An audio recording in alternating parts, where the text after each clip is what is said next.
Good Monday makers. In this week's episode, we're checking out a water ski kite, an outdoor shower, a camping shower, a hack for raised garden beds, and a plant sunshade. A lot of great builds and some really cool things incorporated into each of them. Let's jump in and check them out.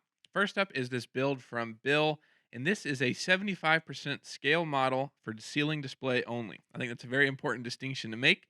This is really cool, but it's meant for kind of an art display. It's not to be used as a water ski kite. So thanks, Bill, for making that distinction. But I had to look up and see what a water ski kite was, and this is all the way back in 1965, Cypress Gardens. You can see here, this is kite skiing. So they start out like water skiing, like normal, being pulled by a boat, and then once they get enough momentum and the air picks them up, you actually take off and basically fly on the kite. It's really cool, and you can kind of see the framework here. There's a pole that goes from front to back and then from side to side that stretches out the kite fabric. And then there's basically, this hoop that goes down that the person that's skiing can grab onto. And then there's kind of like a support brace going to the back. And Bill is making like an art display version of this kite. And he's basically recreated the frame with conduit and maker pipe. And it's really cool, really simple design. There's a pole that runs all the way down the middle, just like we saw. Then a 5-way connector in the middle that basically, has the allows the pipes to go from side to side for the wings. And then he's got the hoop that goes down like the skier grabs onto, and it looks really close to the original thing from 1965. So this is really awesome, and I think it's going to be a cool display piece. We'd love to see it once you get the fabric and everything attached to it, Bill. But thanks so much for posting that. Really cool to see. Next up is a project from Kevin, and this is an outdoor shower project that he said he's had on a wish list for a long time. And once he found out about MakerPipe, he knew how to build it, which is really cool. Glad that you found us. He said he has a small lake cabin, and he wanted to build something that had a lot of features built in that would make it really easy to use, and people would want to use it, but also looked aesthetically pleasing. And what he came up with was really great, and I think achieved that. There's all kinds of cool stuff in this. He said he started off by using some of these leftover pavers that he had as the base for the structure, and then he built two 4x4. They look like pallets almost, but they're basically just like panels that he made with PVC decking. And then he kind of framed those out with 2x4s underneath, and those rest on the pavers. Then on top of the pavers, the conduit frame sits, as you can see here, and he's got a lot of connectors in there. But basically, the frame consists of 90-degree connectors in the corners, as you can see there, which is a great way to build a rectangle. The 90-degree connectors allow you to have the vertical and then the two pipes that come out at 90 degrees. And it really, you just need four of those to build a rectangle. Then from there, you can kind of build it out how you want, which is what he did here using T connectors to add cross braces where he needed. And then he also built a door that is attached to the framework.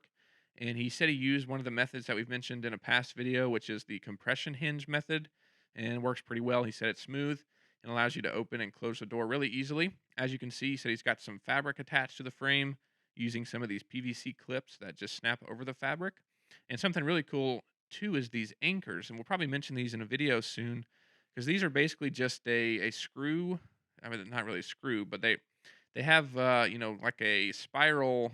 It looks like just a spring coming out of it almost, but you basically just spin them into the ground, and they basically anchor into the ground, and they have this hook on top that's kind of welded on there. I think it's welded on there, and the conduit can fit through that perfectly, and you have this really strong anchor, which is a great way to anchor projects like this that you need to be really secure outdoors. That was really awesome to see incorporated into this. You can also see he said he's got some fencing wire that go from corner to corner. He said that just adds some overall rigidity to the frame.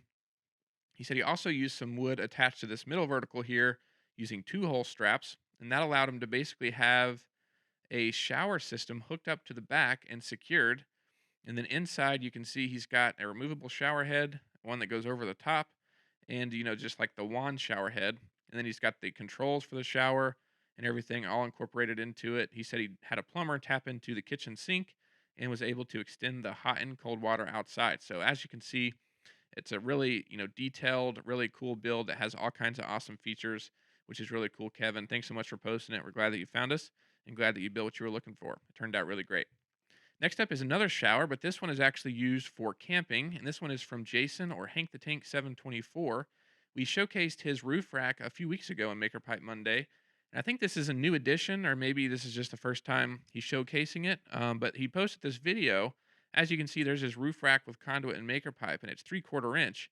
Then he's got half-inch conduit basically kind of telescoping out of the 3/4 inch using the telescoping clamp. And what that allows him to do, he basically takes the shower curtain, hooks two of the corners on the rack, as you can see, and then he slides out this extension using the telescoping clamp. And then he's able to basically just take that and secure that to the frame or to the shower curtain, and basically just creates a really quick camping shower. Which, if you've camped and you've gone out on adventures like that, you know why this is needed. And this is a really great addition to the roof rack. Really simple. Just slide it out, pull it tight, and you have an outdoor shower. So that's really sweet. Thanks so much, Jason, for posting that. Looks like it's great. Next up is a build from Kana. Sorry if I'm mispronouncing that. But she recently posted this raised bed hack that she incorporated into it. You can see she's got one of the galvanized steel raised garden beds, and they work great. We see those all the time in the community.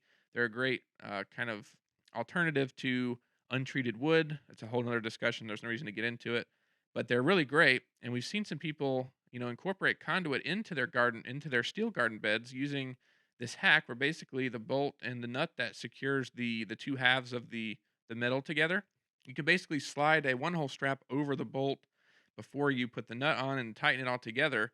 It allows you to basically secure conduit to your raised garden frame, as you can see here.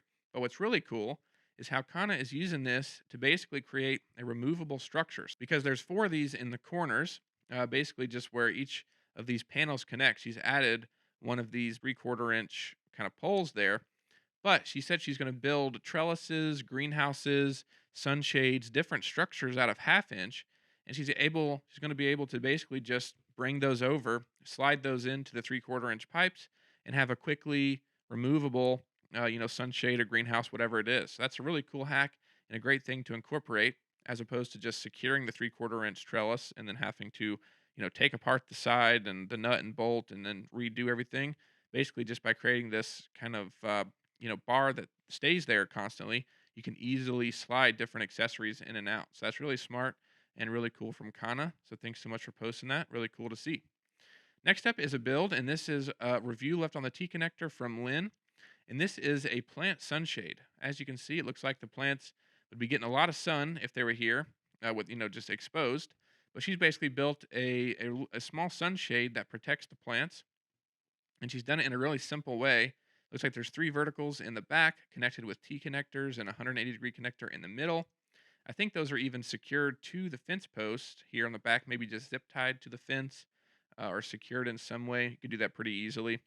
And then she basically built this panel for the sunshade that's angled down, and then has two verticals in the front connected with T connectors to basically create the structure that holds the plant sunshade up in the frame. And it looks great. It's angled, so if there is any water or anything that comes in or rain, then it'll run off the front. And it just looks like a really simple solution, but it looks awesome. And I think it's doing a great job to protect the plant. So that's really cool, Lynn. Thanks so much for leaving that review. We're glad that you had a good experience. We appreciate everybody posting their builds. As always, we love checking them out and doing these episodes, so keep on sharing them. Thanks everybody for watching. Hope you have a happy and safe Labor Day. We'll see you in the next video.